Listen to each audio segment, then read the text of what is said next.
In these uncertain economic times, you've got to do whatever you can to save money. One of our biggest expenses can be our cars, especially when unexpected repair bills hit. Not anymore. If you own a vehicle with less than 130,000 miles, is less than 12 years old, has a warranty about to expire, or even no warranty at all, you could stop paying for car repairs. Roadside assistance, towing, and rental coverage are all included. Don't wait for the next repair. Make one free call right now to see if you qualify. If your vehicle is less than 12 years old, has less than 130,000 miles, even if it's out of warranty, paying for car repairs can become a thing of the past. Call us right now and get your car protected before your next repair bill hits. Get protection and no more repair bills. Call 800-696-1030. Again, 800-696-1030. That's 800-696-1030. 800-696-1030. Joe had huge problems with the IRS. I knew it was coming. I hadn't filed taxes since 1990. All the IRS letters coming in added up to a nightmare. To get up to like $68,000, my heart started beating fast. It's like, there's no way, man. I mean, I ain't going to be able to do this. Then they stopped his paycheck. So that's when I started making phone calls and found U.S. Tax Shield. U.S. Tax Shield went to work immediately. They just took the bull by the horns. What blew my mind is he called the IRS right then and there. So why is U.S. Tax Shield A+ rated with the Better Business Bureau? Joe knows. They saved me a ridiculous amount of money. If you owe more than $10,000 to the IRS or state, choose the company Joe chose, U.S. Tax Shield. It was the best decision I made. U.S. Tax Shield is the way to go. Life is good. Thank you, Lord. Call 800-471-3287. U.S. Tax Shield. Boo-rah. Yes. 800-471-3287. 800-471-3287.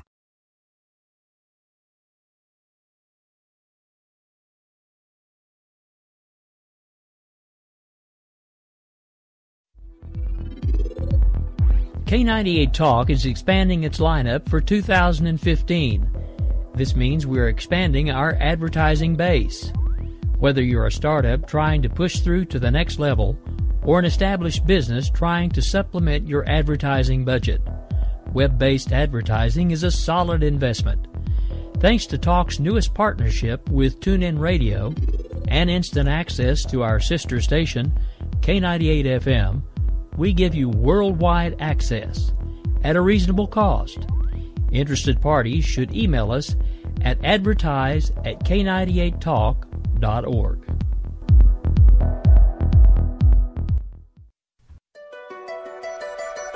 The leader in talk radio on the Internet, right here on K98 Talk and the Spark Radio Network.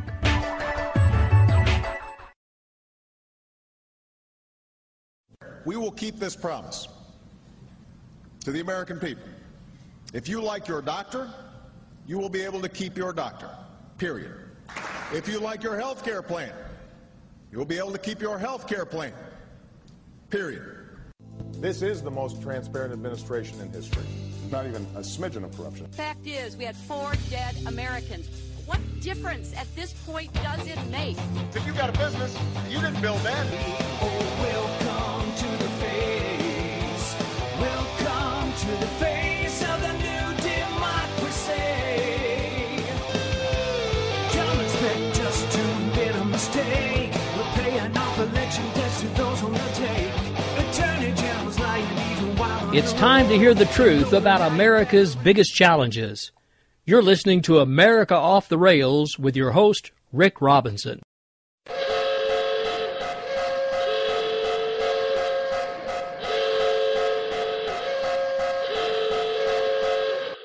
Ladies and gentlemen, may I have your attention, please? America Off the Rails has been declared a conservatives-only safe zone. Only conservatives allowed from this point forward. Any liberal, socialist, butthurt, hippie, tree huggers, please exit the facility immediately. Again, attention please. America Off the Rails is now designated as a conservative safe zone only. All butthurt, tree hugging, hippie, free to be you and me types exit the facility immediately. Thank you. All right, folks, well, happy Tuesday evening. It is just a little bit past the hour of 10 o'clock Central right here in beautiful downtown Oklahoma City. I am Rick Robinson. This is the host of America. I am the host of America Off the Rails.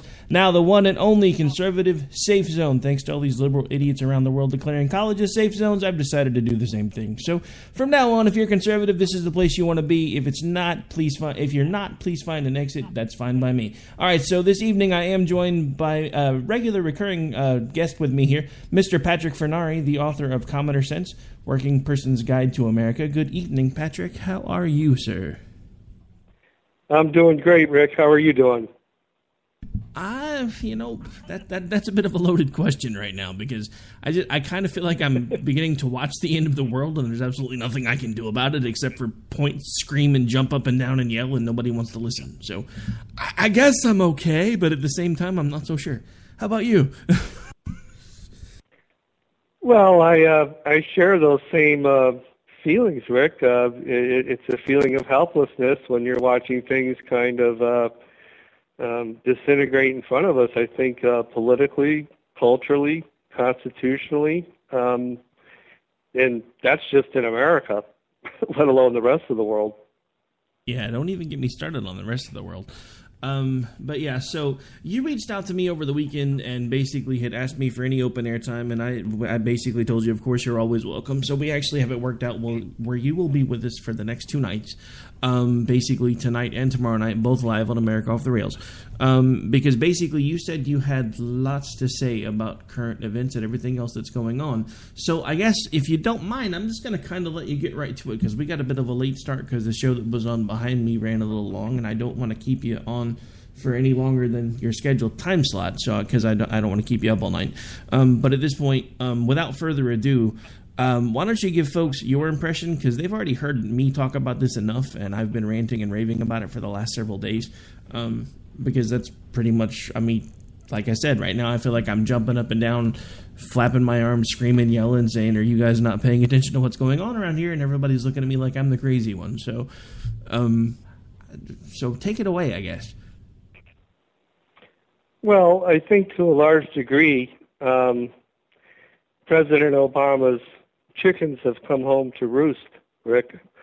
I like said, what you did there. Sorry? I said I like what you did there. You used Reverend Wright's line against it. I predicted it before he was elected the first time that they would, and here they are. When I talked to you last week, it was I believe it was the day before the attacks in Paris, and it sounded a little harsh what I had in mind as far as leveling Raqqa, Syria, if that was the true headquarters of ISIS. As I said, there would be collateral damage, or civilians would be killed.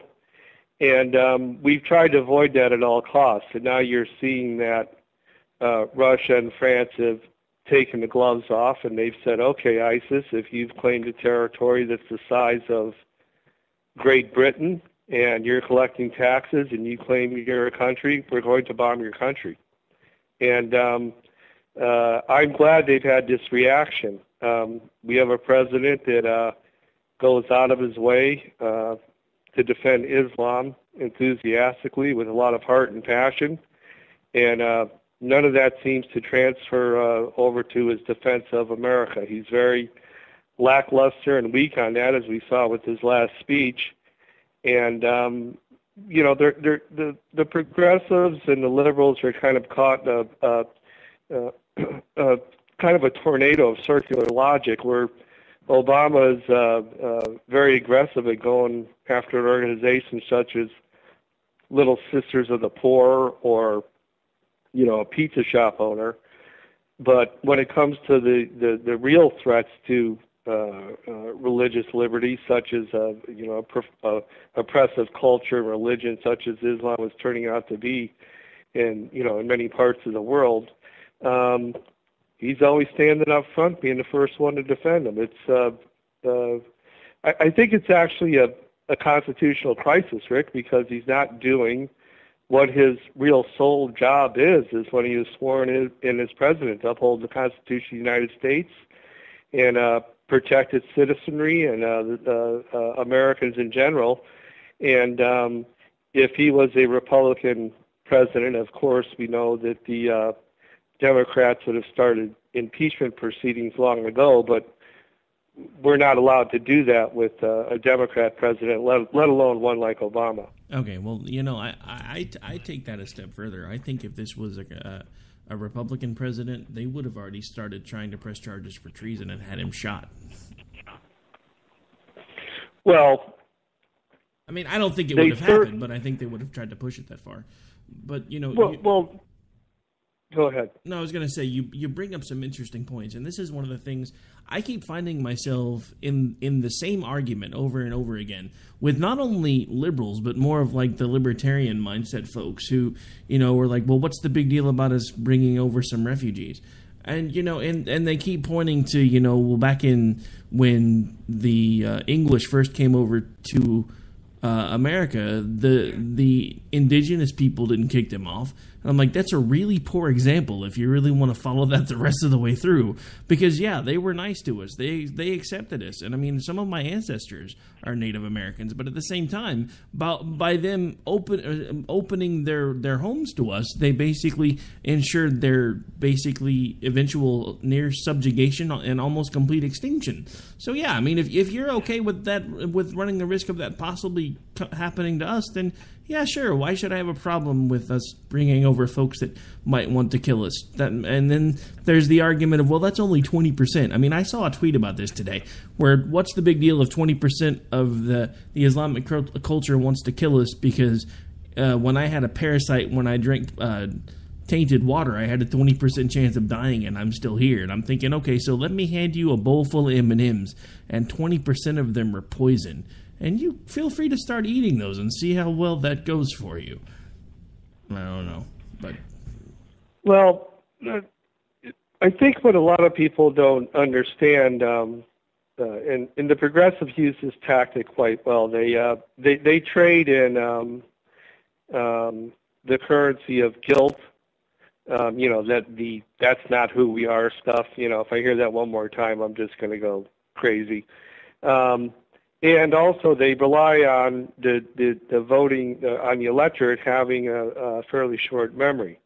Our history of immigration before the Kennedy-Johnson administration was actually quite restricted. I think people have a view of this unending wave of immigrants and huge numbers from other countries that help to populate and grow America. That's true to a certain extent, and it's a wonderful story. But the rules that are actually on the books were more the rules that you would have found in other countries during the period. And Western European and Eastern European immigration to the United States was a much different case as far as assimilation goes. I make the point in my book, In Commoner Sense, that, America really isn't so much a place as it is an idea. And when you come to America and you do assimilate, no matter what you look like, where you're from, what your accent may be, what your cultural roots that you still identify with or celebrate may be, if you say, I'm American, I sign up for the deal, because America is an idea, really not a place, almost universally across the country, everybody in America accepts that. They accept that you are American. That's not true, really, in other countries, Rick. They accept immigrants. They do come to their country, even if they do assimilate fairly well. Many, particularly in European countries, many of them still consider, well, are you really Dutch or are you an immigrant that lives in Holland? You can't really become Dutch. You can't, as I said in Commoner Sense,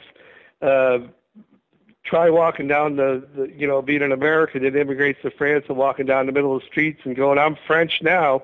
It's just not going to go over that well. America is a very unique and different place in this world and in world history.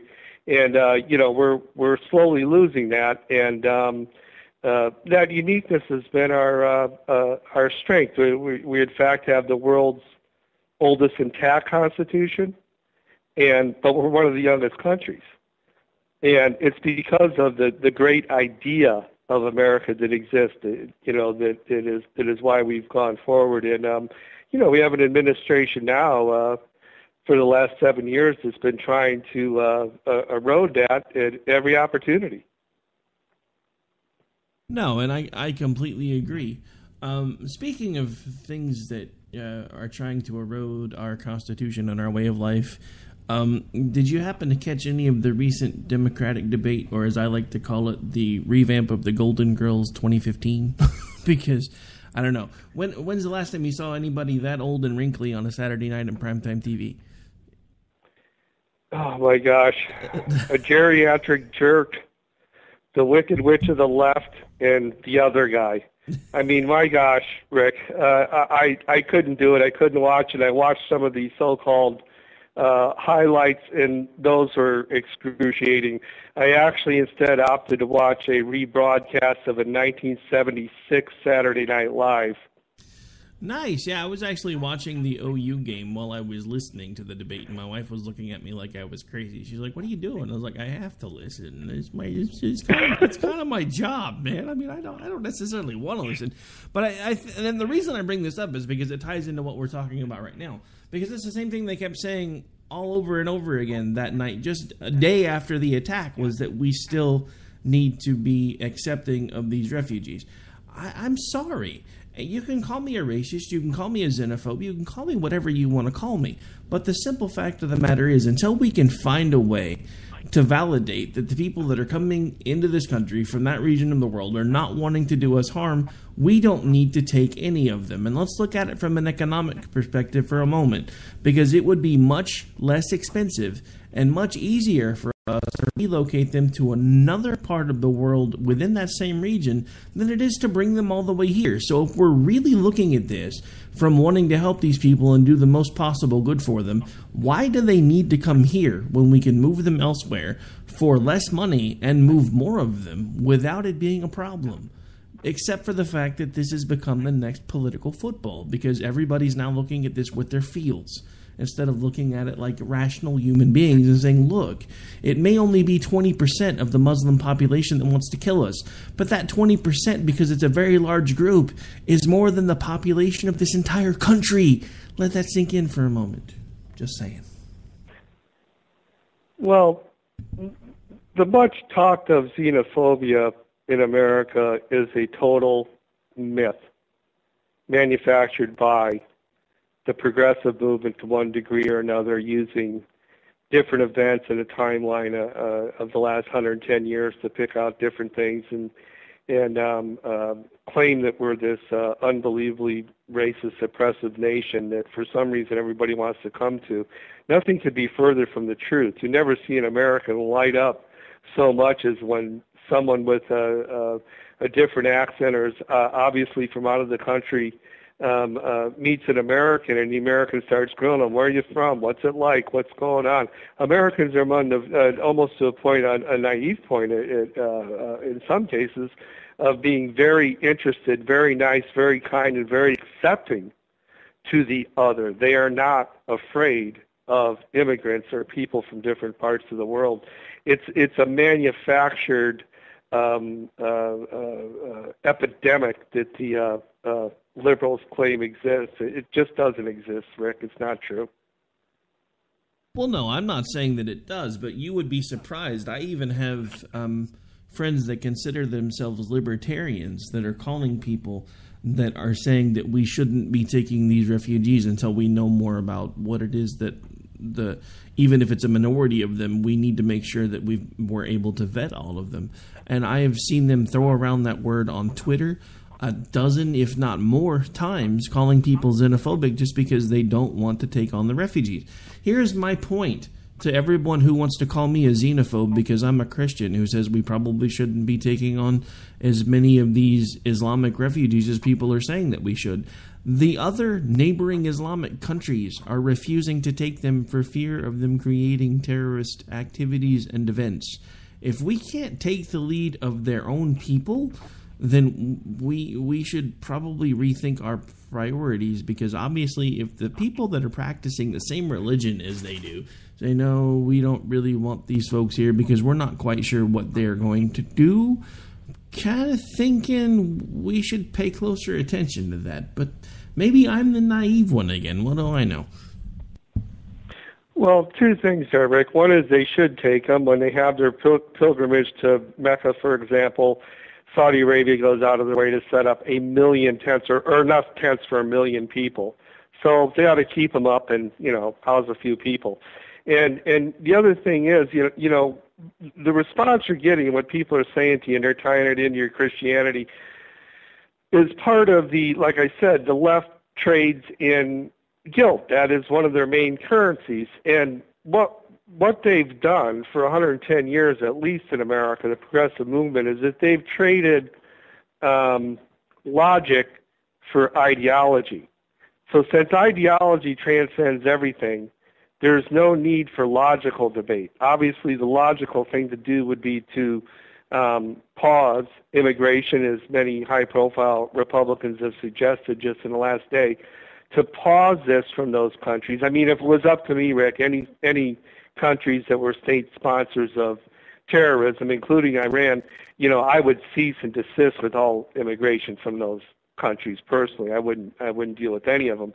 But as far as the Syrian issue goes, the common sense thing to do, the logical thing to do, is to pause that process and look at it and look at the vetting process and slow it. And it isn't unreasonable to say, well, why is it so hard for the Christian Syrians to get in when the Muslim Syrians seem to have a much easier time getting in? It's not just in relation to the population balance over there. They seem to have had a much rougher time. So, again, we have an administration that is completely in support of Islam for some reason. It bends over backwards to say, look, we're wonderful, we're nice, we're accepting, this is who we are. Those type of things, those platitudes, mean absolutely nothing. It's very much what Donald Trump said: either we have a country or we don't have a country. And right now, we have the slick president that was supposed to be the great communicator that has said nothing since his campaign and now into his presidency for 8 years. And we have the person that people say talks like has a fifth grade vocabulary, supposedly the carnival clown or circus clown, that is actually the one that is putting out things that have real substance. So this is a very, very strange time in American politics. Yeah, I would definitely agree, without a doubt, that we are living in a very strange time for American politics. And I think we've been there for the majority of the time that this president has been in office, because let's not forget, he's not necessarily been shy about what it was that he told the American people that he's wanted to do. He's told folks from the beginning that he would stand with Muslims. He said that more than once. He told us weeks before he took office, and pretty much every day until he did actually wind up taking office, that he wanted to fundamentally transform America. Nobody wanted to listen to him then. He's told people that if he couldn't get Congress to do the things that he felt Congress needed to do, he would do an end run around them and do it anyway. After he told folks that he couldn't do that type of stuff because he wasn't an emperor, he was the president. So, the simple fact of the matter is he's not been shy about telling people exactly what it was that he was going to do. And I think we need to pay really close attention to what he's saying now, because he will not and he cannot acknowledge that, one, these are actual Muslims, and two, that these are terrorist attacks. Because if he does, none of that fits with his narrative, and none of it fits with what he's been telling people for the last 7 years.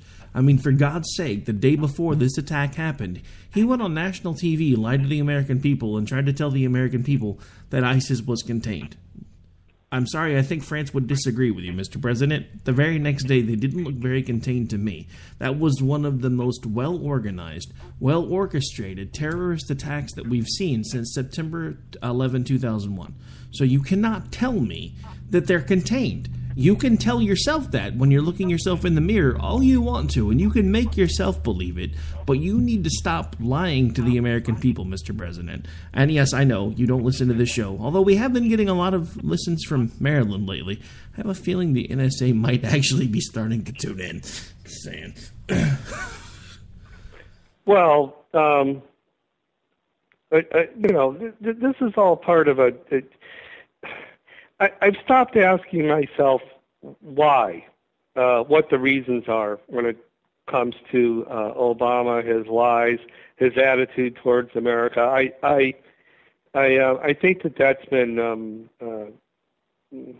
covered very well, and a lot of things come up, whether he is America's chief saboteur, is the way that I look at him, or if he's just trying to do a Cloward and Piven, Saul Alinsky type of move where he's going to overload the system, whether it's immigration or other systems, just to facilitate the fundamental change in America. I don't care why anymore. I do see the results of his lies and of his actions. And like I said, if it was a Republican president, obviously they would have run him out of town on a rail by now. If we had a parliamentary system, he would have gotten a no confidence vote by now. If he was the CEO of a large corporation, he would have been thrown out years ago. Okay, but he is who he is. They won't do it. They're all afraid of him for whatever reasons. Like you said earlier, you're going to be called a racist or whatever it is.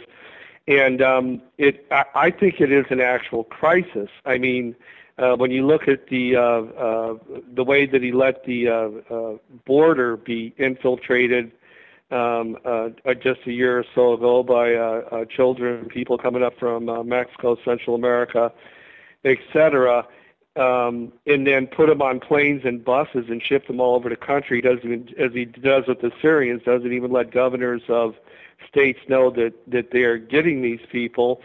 And then we had a outbreak of some childhood diseases and other diseases that we hadn't seen in America for years. It's pretty clear that Barack Obama, the President of the United States, thinks all American citizens are the second-class citizens in the United States of America. Very true, unfortunately. Completely true. And again, something he's not exactly been very shy about. And I don't know, I think that's what's finally gotten me to the point where I am completely concerned about our future, because most of the folks that think like Barack Obama want us to be more like Europe. And that's one of the things that they've been pushing for, is getting guns to the point where they're contained and only law enforcement officials have access to guns. Even folks involved in Interpol now are making statements about if the population of France was more armed and better armed, the situations that happened on Friday might have been avoided, which is going to start making liberal heads explode around this country when the liberal folks of the rest of the world are finally going, maybe we need more guns, not less.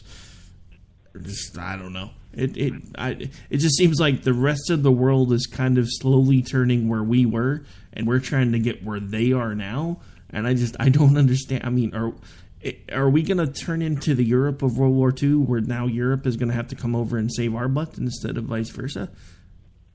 I'm kind of thinking we may head in that direction.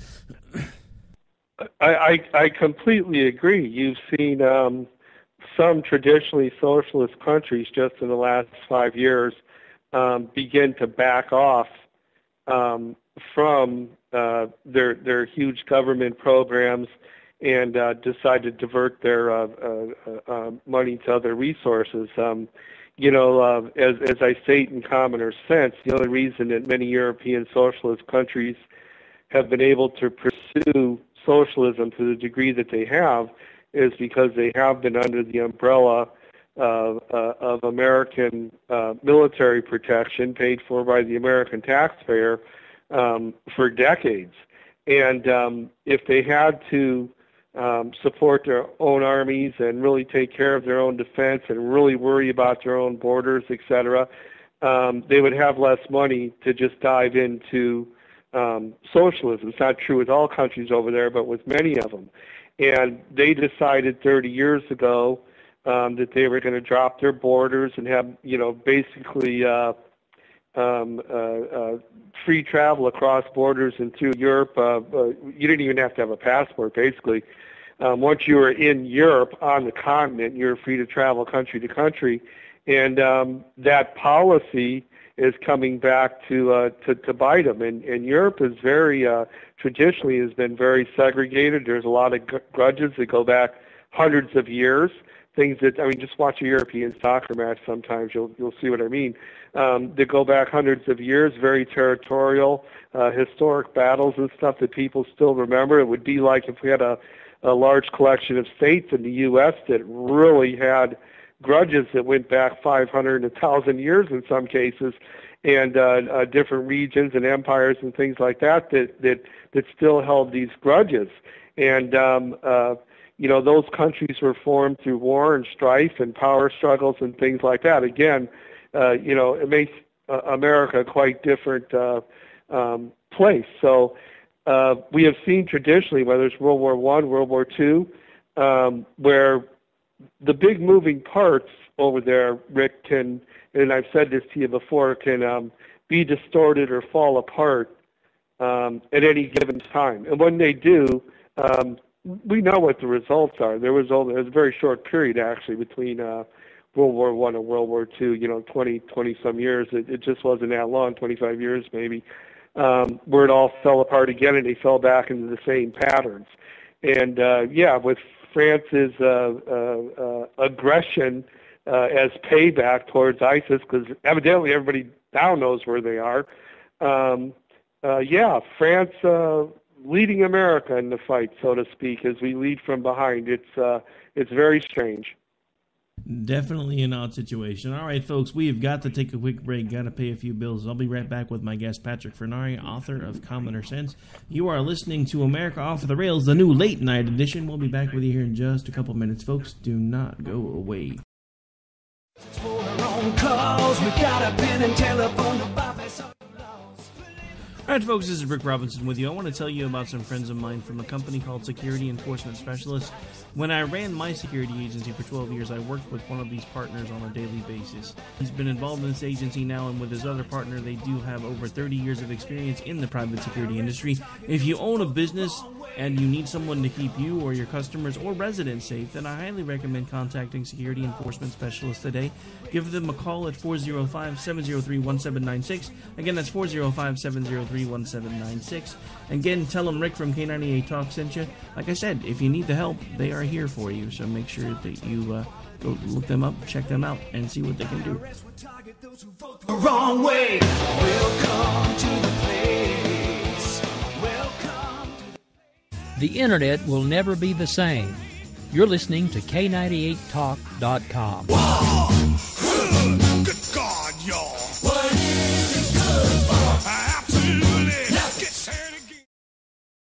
When our water heater broke down last month, it was a nightmare. It took 5 hours for the plumber to show up, and he charged us a couple of $100 just to come out. Then it cost another $1,800 to put in the new water heater. By the time it was all said and done, I felt like I'd been taken. But what else could I do? The smartest thing you can do is get a home warranty from American Residential Warranty. Their home warranties pay to repair or replace all your major appliances when they break, and they will break, and at the worst possible time. Call American Residential Warranty right now for free information on home warranties starting at just pennies a day. Don't wait for your refrigerator to stop running or your ceiling fans to stop turning. Call American Residential Warranty right now. Ask how you can save up to 50% on washer and dryer coverage. Just call 1-800-513-6154. That's 1-800-513-6154. Again, 1-800-513-6154. Call now.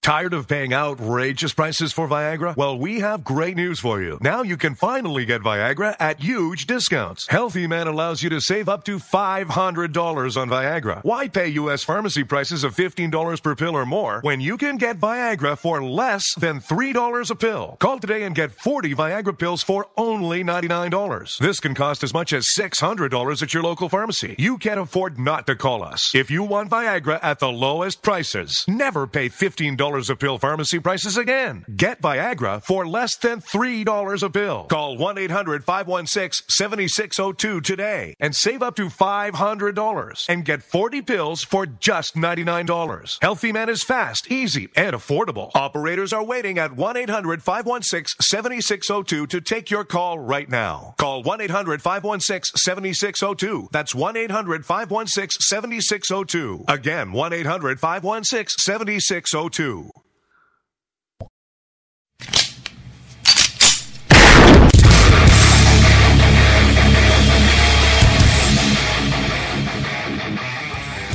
This is Slickery Trigger for Rebel Road Tactical. With proper care and feeding, your pistol will be ready when you need it. There to save your life. Shouldn't your gear be that good? Whether you need a holster for comfortable everyday carry or a tough-as-nails holster for your next training course, Rebel Road Tactical has what you need. Check us out on the web at rebelroadtactical.com.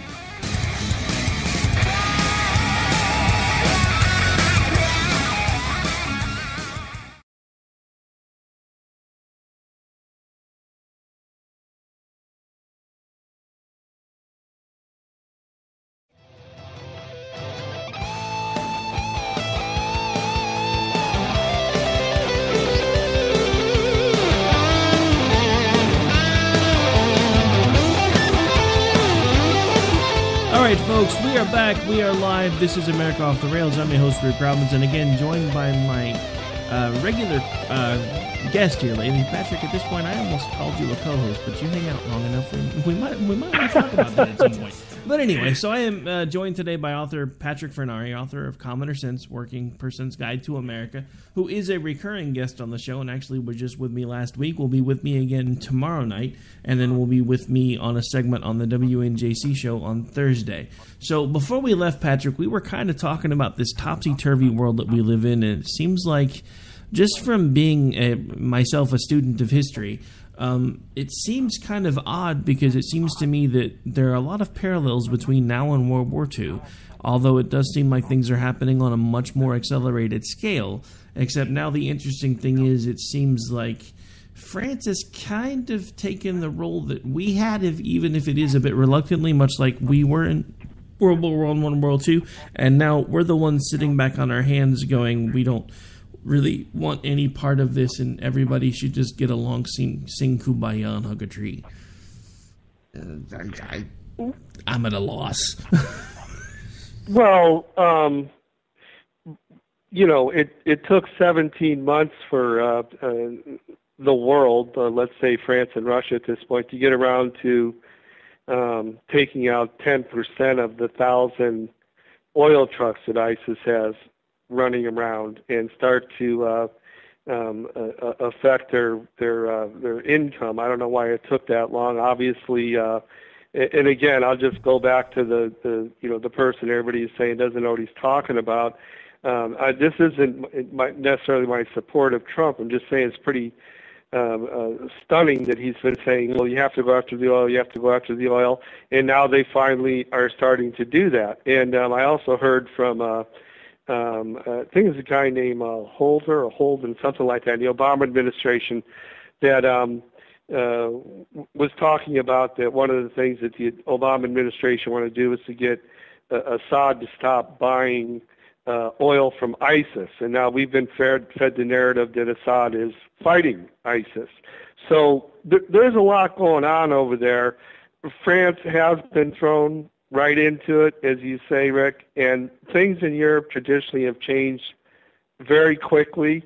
It is like the late 1930s on steroids. I agree. There are some significant parallels, and that was a dangerous time. And what most, Americans, we're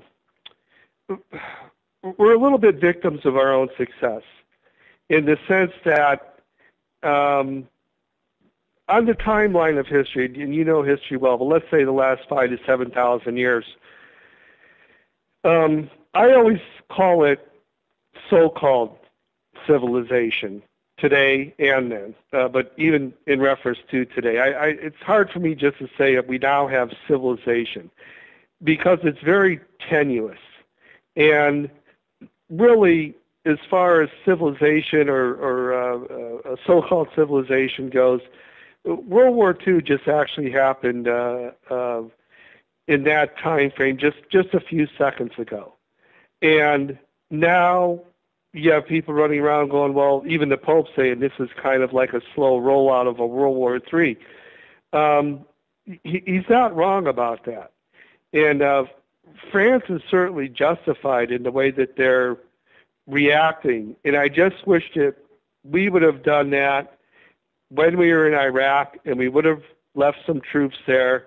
And when ISIS stepped 6 feet over the border into Iraq from Syria, that Obama would have smoked them, because the event in Paris the other night, as many the other atrocities committed by ISIS, probably would have never happened. So it's a harsh lesson, but it's not one that a person like Obama will learn. And I'm glad that the French and the Russians actually are doing what they can right now. You know, and I agree. I guess the only thing is, I liked what the French president had to say. I liked that he took an action. I was a little disappointed to see that, at least for I think the first round was only, 10 planes, 20 bombs. I'm just thinking, if it was me, I would have thrown everything I had at him and turned the whole place into glass. But that's just me. But you know, it goes back to that thing that you were talking about a second ago, where if hindsight were 20/20, we should have had a president that would have left troops in Iraq, and actually, as soon as the extremists started acting up, just basically pounced on them and obliterated them.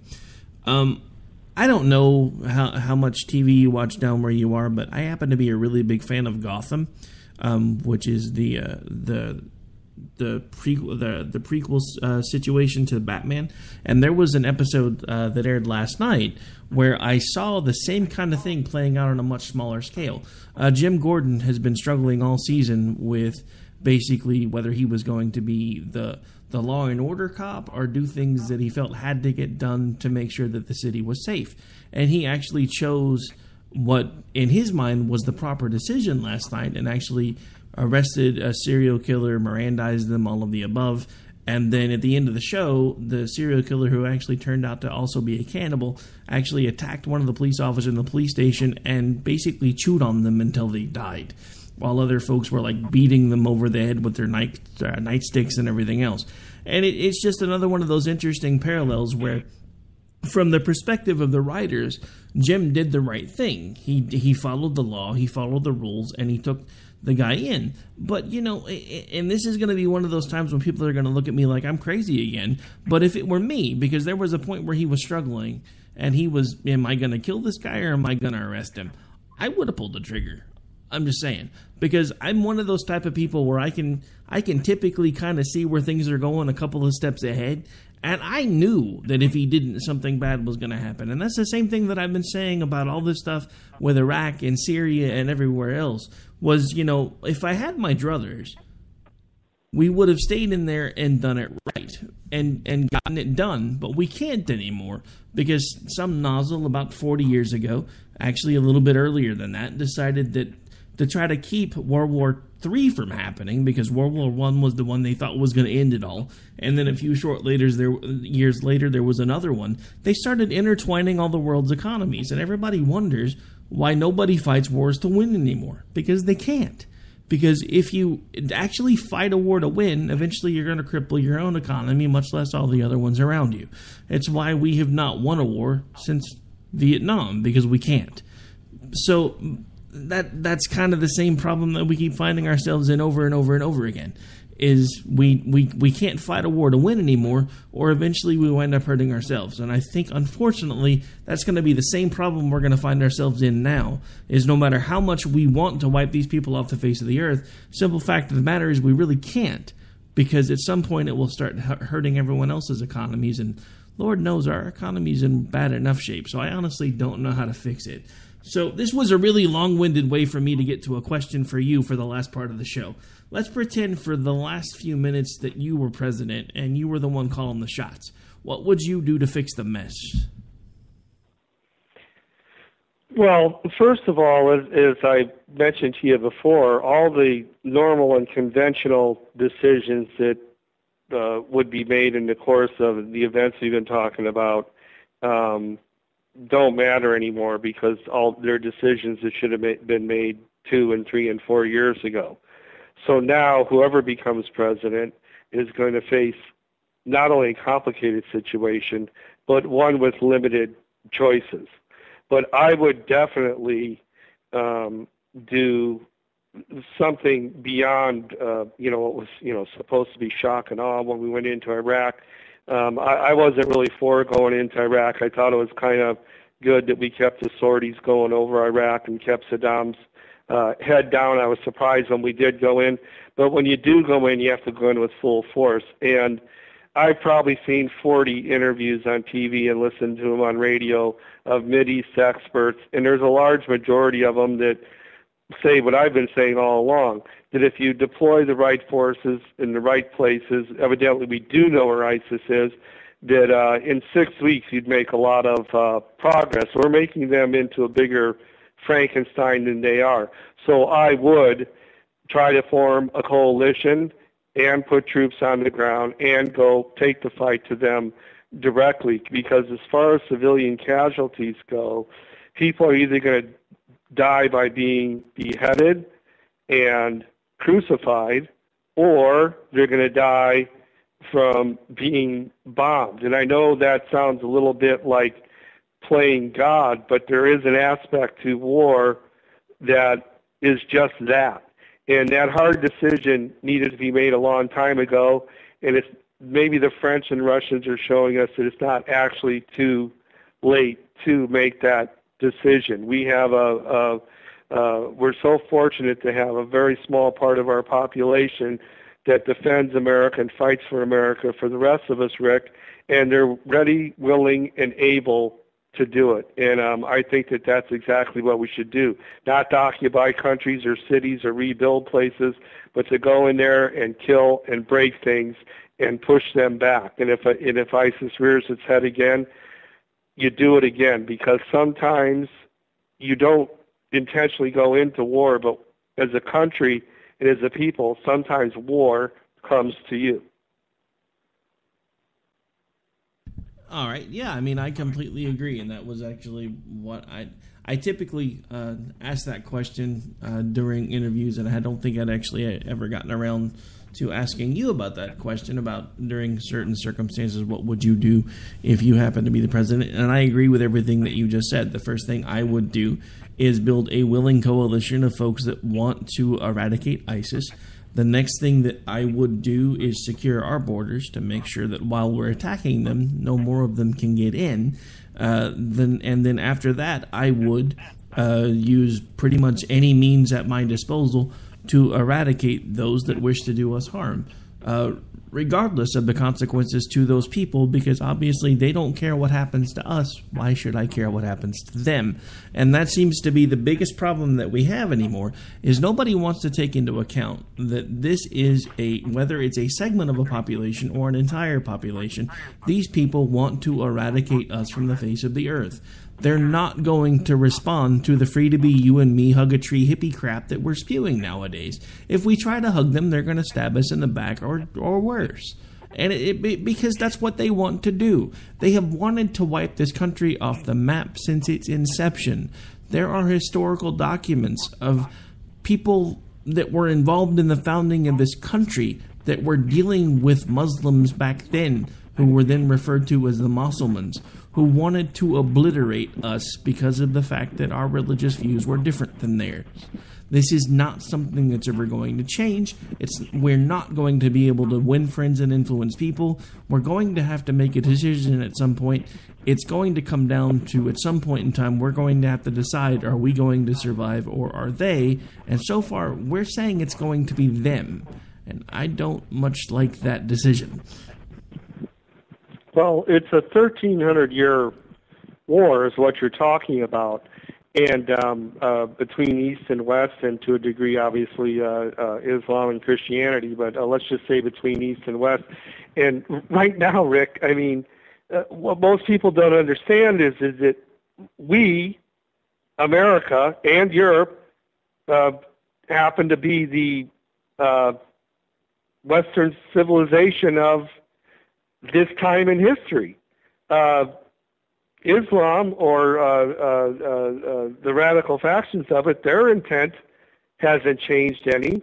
To them, we're still Rome. To them, we're still the West. And we just happen to be those people. And if we don't realize that this has really been a 1,300-year war, it's not a new war, then we're going to be in real trouble. And as you know from studying history, that is where we're at. Yeah, and that's one of the things that I keep trying to bring up to folks that keep, because I don't know about you, but I think I probably have this conversation through social media and sometimes even in person at least once or twice a month where somebody points out, that us Christians shouldn't be so hard on the Muslims because of, the Crusades. If you really bothered to look at what triggered the Crusades, yes, were not a good time for Christianity, but they were a response to Muslim aggression. They were a response to the fact that Muslims at that point in time were doing exactly what they're trying to do now. They were trying to spread their influence through mayhem, violence, terrorism, and any other means necessary, and the Crusades were Christianity's response to that when they realized that if they didn't stand up and do something, eventually everyone was going to be subjugated to Allah. And I don't know about you, but I don't really want to spend 5 times a day with my face in the dirt. That's not how I pray. I'm just saying. No, I do agree with you, and people don't realize the brutality of, like I say, so-called civilization in history. You talked at the beginning of our interview about immigration and how people might not assimilate and things like that. I think both of us would agree that, for example, the Inca civilization was a great civilization, okay? But what they used to do is they didn't start out, obviously, as big as they ended up. What they used to do was go into smaller places, villages, and areas, and there'd be 2 guys making some pottery, and they'd say, hey, you guys want to make Inca pottery? You guys can be part of the Inca thing. And they'd go, no, I don't want to. And they'd take one of the guys, and they'd cut his hands off, and they'd look at the other guy, and they'd go, what about you? You want to make pots for the Incan Empire? And he'd go, sure.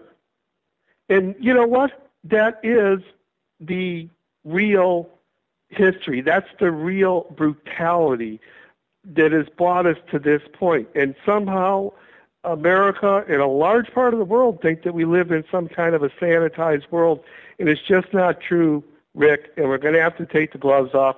We're going to have to get serious because it is about our existence as a country and as a people and as a civilization.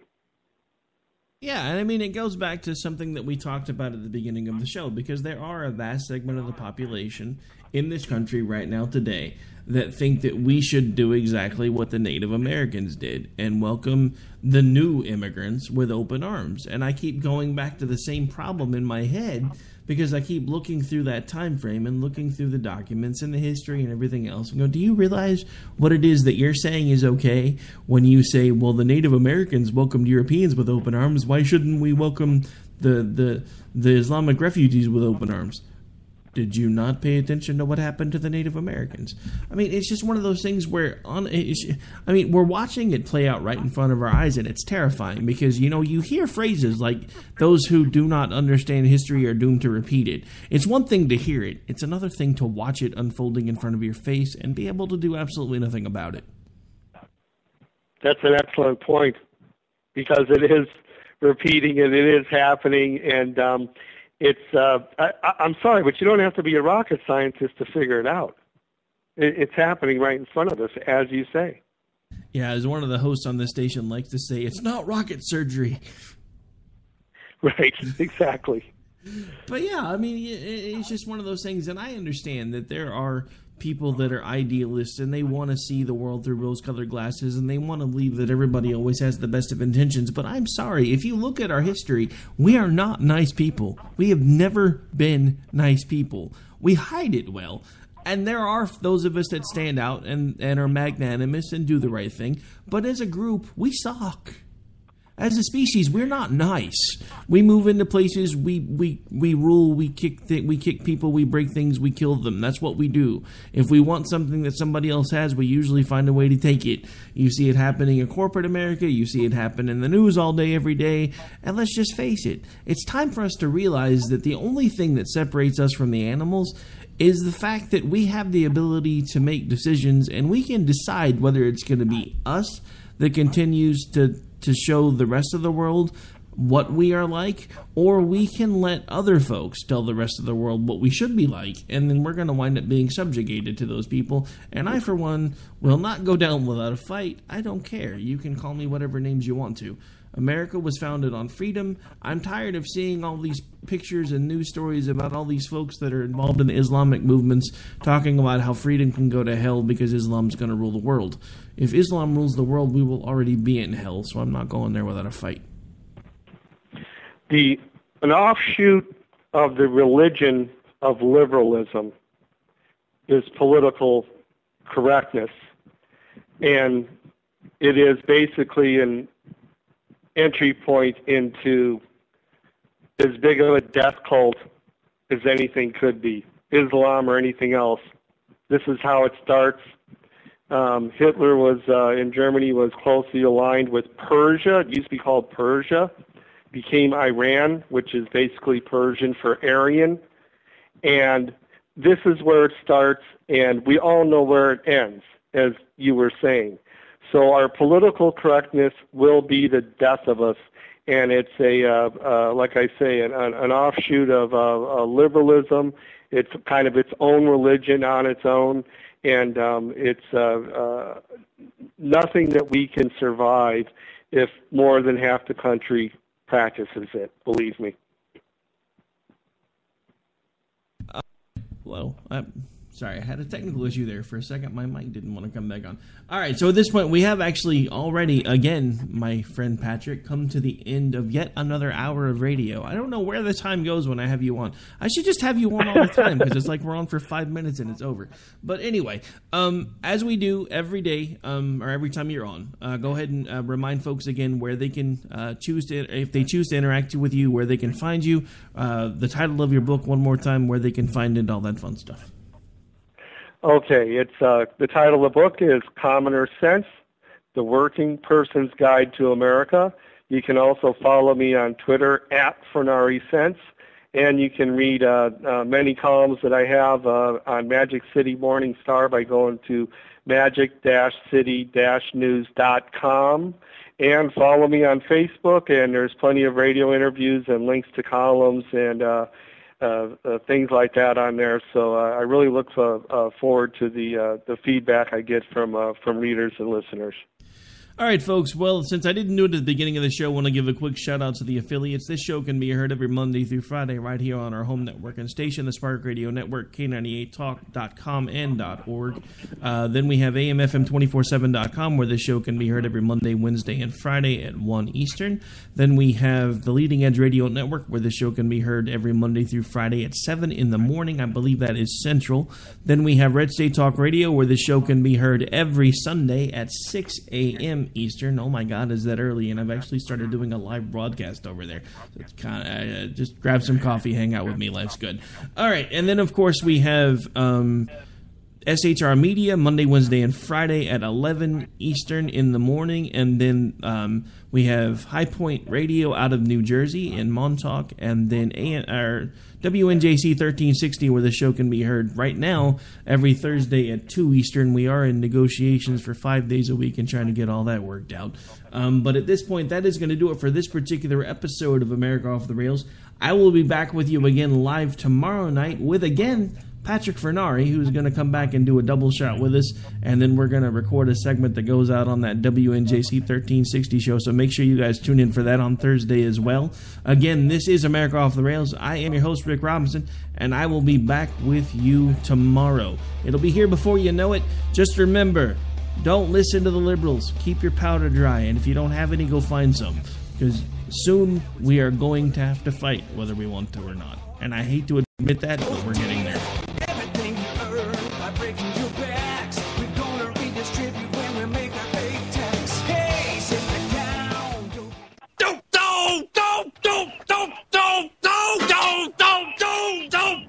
Screw you guys. I'm going home. Later. Game over, man. It's game over.